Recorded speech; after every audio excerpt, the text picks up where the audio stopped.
Hello, Pewter people. Scott Reynolds here with another Pewter Pulse. In my last Pewter Pulse video, I talked about Jacob Parrish, Tampa Bay's third-round pick, and how he stole the show at rookie minicamp with a pair of pick sixes. Todd Bowles wanted to find some ball hawks this offseason. Looks like one of those is going to be Jacob Parrish. But Parrish wasn't the best player on the field during the rookie minicamp. That player was edge rusher David Walker, and he's the subject of today's Pewter Pulse. He reminds me and others of legendary Bucs pass rusher Shaq Barrett. I'll tell you why in just a moment. But first, your reminder, hit the thumbs up button on this video, give it a like, also leave a comment. Loved reading your comments. And doing those two things helps us with the YouTube algorithm, gets us in front of more awesome Bucs fans like you. Also, make sure you go to Pewter Report TV, our YouTube channel, hit the subscribe button. We're on the way to 19,000 subscribers, thanks to you. Now, David Walker might be the most buzzworthy name in Tampa Bay's 2025 draft class. And he's even drawn some comparisons to former Bucs great Shaq Barrett. So did the Bucs have another Shaq on their hands? Let's talk about it. The Bucs surprised many, including yours truly, when they didn't select an edge rusher in the first 3 rounds of the 2025 NFL draft. Now, Tampa Bay is thrilled with the progress of Yaya Diaby and what happened last year with his development, and they're confident that he's going to have a breakout season in terms of sacks in 2025 as a result of that progress. Diaby has a Pro Bowl in his future sooner rather than later. And the Bucs did sign 2-time Pro Bowl pass rusher Hassan Reddick this offseason. And the Bucs are confident he'll have a rebound season and get back to his double-digit sack form after a disastrous 1-sack season in 2024 with the Jets, who are a dumpster fire of a franchise. The Bucs and Reddick both believe that last year was an anomaly, and Reddick comes to Tampa Bay motivated to prove that's the case. He's pissed off, in the words of outside linebackers coach Larry Foote. The Bucs also have high hopes that Chris Braswell will have a breakout season. Last year's second-round pick didn't get enough playing time and finished his rookie season with just 1.5 sacks. While there's a lot of hope around Diaby and Reddick and Braswell, hope is not a strategy. So there was a real need for another edge rusher just in case, especially if Todd Bowles truly has the desire to do less blitzing and get more pressure with the 4-man pass rush this year. The Bucs patiently waited until the 4th round to draft outside linebacker David Walker, but he is definitely worth the wait. And Jason Licht's bold risk that he would still be there on day 3 paid off. If I told you how high the Bucs had Central Arkansas edge rusher David Walker on their draft board, it would blow your mind. This team did not have a 4th-round grade on Walker. It was much higher. Walker did what any FCS player needs to do when hoping to catch the eye of NFL scouts. He dominated.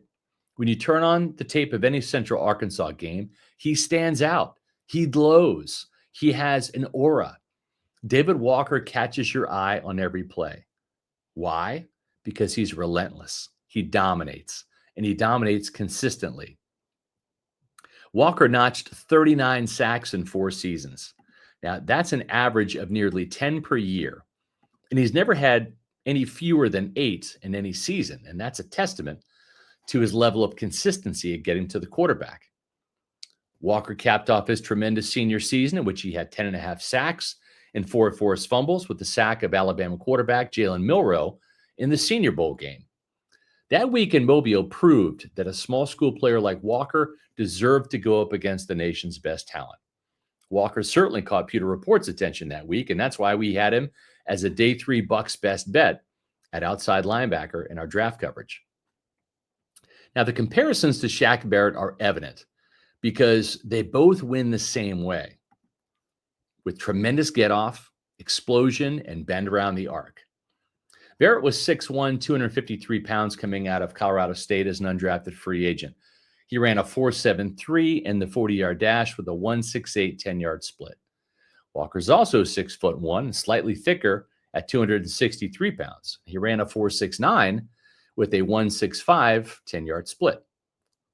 Both Barrett and Walker have 32-inch arms, which is less than ideal in terms of arm length for edge rushers. And while Barrett was a bit faster in the 3-cone drill, which measures agility, Walker is definitely stronger. He put up 26 reps on the bench press compared to just 16 reps from Barrett back in 2014. So Walker very well could be a more powerful version of Shaq Barrett. Walker's twitch, bend, and athleticism were on full display at the rookie minicamp, and it was hard not to notice.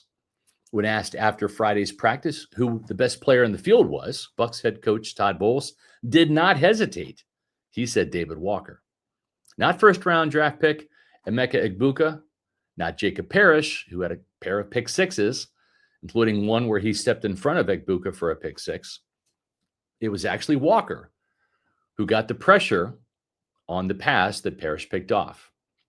Tampa Bay expects to see plenty of that from Walker over the next 4 years. Now, the fact that David Walker will be coached by Larry Foote, who is taking over the outside linebacker room this year, only heightens my belief that Walker will be one of the standouts from this year's Bucs draft class. Foote is the one who took Barrett from being a backup in Denver to a bona fide star in his first season in Tampa Bay back in 2019, where he notched a franchise record 19.5 sacks and led the league in quarterback captures en route to his first Pro Bowl. Foote is a pass rush guru up there with the likes of other former Bucs legendary pass rush coaches like Rod Marinelli and Joe Cullen. I can't wait to see Foote work his magic and develop Walker into a star. That's right. I think Walker is going to be a star in Tampa Bay, not just a backup. In fact, it might be Walker that is Hassan Reddick's eventual replacement in the starting lineup, opposite Yaya Diaby instead of Chris Braswell. And that's no knock on Braswell. I know full well that Walker has yet to go up against any quality NFL offensive tackles. It's one thing to have success in the rookie minicamp. It's another thing to get pressures and would-be sacks in practice against the likes of All-Pro Tristan Wirfs and future Pro Bowler Lou Gedeke. But they're coming. Trust me. Wirfs and Gedeke are only going to make Walker even better this summer. And I'm not the only one who thinks that way. The entire Bucs scouting department and Larry Foote are absolutely giddy over the addition of Walker. Now, time will tell if he lives up to the hype. He may not ever have a 19.5 sack season like Shaq Barrett did in 2019. But Barrett did average 7.5 sacks during his 6 years in Tampa Bay. And the Bucs would love to get that kind of average from Walker over the next 4 years. And they think it's possible. Well, folks, you have helped us get to almost 19,000 subscribers on Pewter Report TV. So if you have not done so yet, please head over there, Pewter Report TV, our YouTube channel, hit the subscribe button. That's where you can find all of my Pewter Pulse videos, our Pewter Report podcasts, and other great Bucs video content. Make sure you follow us on X, Facebook, and Instagram at Pewter Report, and visit pewterreport.com where we have all of the news about Bucs OTAs, the upcoming minicamp, and everything you need to know to get you ready for the Bucs 2025 season. And I'll be back soon with the new Pewter Pulse.